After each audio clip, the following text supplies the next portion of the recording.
fifth grade, welcome back to Science with Mrs. MG. So today we're going to be talking a little bit about changes in different properties. So you might be like, properties, like I buy one house and sell it?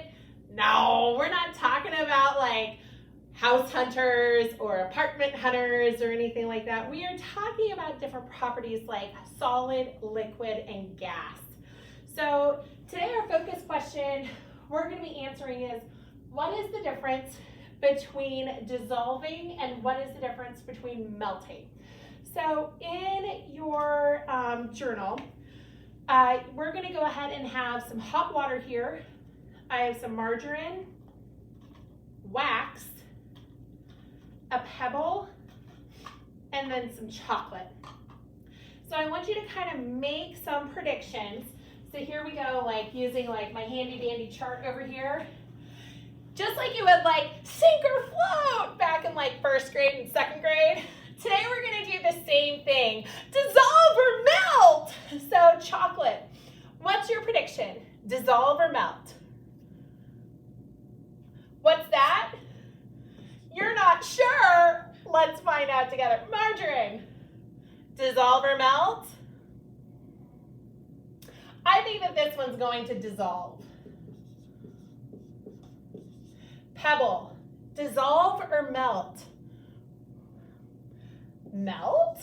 I don't know. I'm even gonna put like a question mark on that. Like, can a pebble melt? And then wax, dissolve or melt? Ooh, I believe that this is melt because I have candles and then they kind of like shrink down. So as we do our investigation today, in your observations portion of your chart, you're going to be recording the observations that you note as we look at this. So let's go ahead and take a look right here. I have my water. And our first one we're going to look at is my chocolate. So I'm just getting my chocolate. It's just an unwrapped white chocolate kiss. And I'm just going to like set it over my water.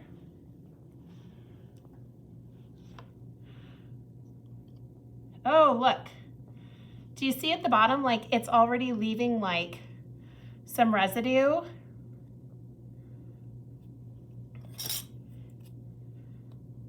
Yeah, see? Oh my gosh, do you see that? It looks like my chocolate is melting. Now I'm not gonna necessarily do the whole thing because this is a really big piece of chocolate to melt over like a cup of water here. So I'm gonna set this to the side. Let's take a look at observation number 2. This one's my margarine. So I'm gonna put it in my cup and I'm gonna like, oh man, this one's going even faster.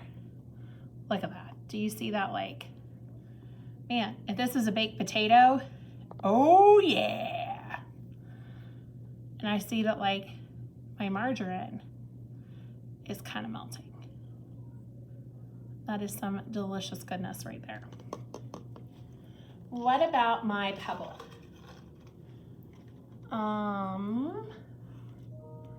Let's see what happens. What? Nothing's happening. It's just kind of staying there, okay? Now, what about this one, my wax one? Now this is a really big piece of wax, so this might take us a little bit. So I'm just gonna like let it rest for a minute. So inside, I got my hot water, and I'm just waiting to see kind of what happens. This one might have to heat up a little bit. And I might have to use something that's a little bit hotter. Normally you wouldn't use something this big in an investigation like this. So,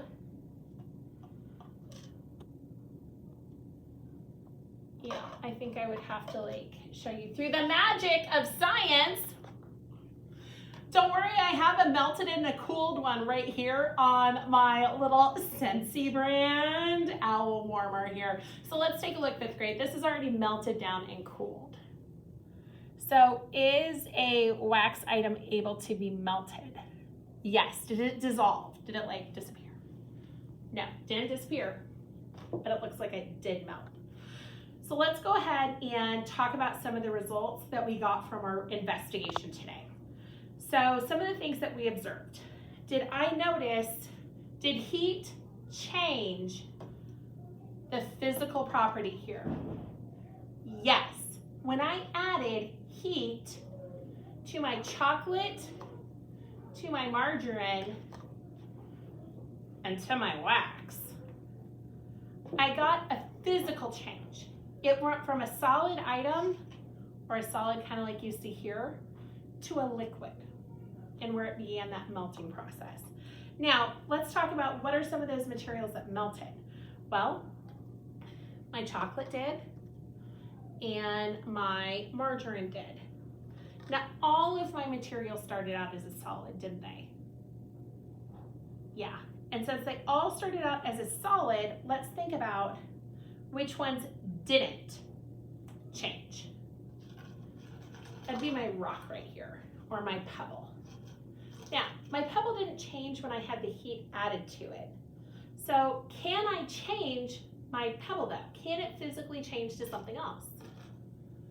Well, I know that when we were reading in my reading book, we talked about like rocks and the way that they change. And I think you even studied this in 4th grade last year, that magma is made up of that molten or that melted rock.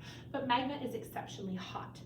So for us to be able to melt something such as a rock, I would have to have something much hotter than just a coffee cup filled with hot water there.